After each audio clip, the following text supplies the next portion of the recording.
সকালবেলা উঠে পড়তে বসেছো? ভালো মেয়ে তুমি। তুমি কি তাহলে গুড গার্ল? বলে দাও সবাইকে গুড মর্নিং।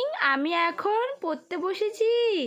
খাওয়া দাওয়ার পর্ব শেষ, এখন আমি বসেছি পড়তে। পড়তে পড়তে আবার দুষ্টুমি, আয়না দেখতে এসছে। পড়তে পড়তে আবার দুষ্টুমি। ও বাবা, তুমি ওখানে আইসক্রিমটা খাচ্ছ? আইসক্রিমটা ওখানে খায়? কি হলো জাফরিন? এদিকে দেখো, তোমার পড়াগুলো একটু শুনিয়ে দাও তো। মামা, একটু পড়াগুলো শুনিয়ে দাও তো। এই যে এটা কি, এটা কি? ম্যাঙ্গোটাকে বলে দাও।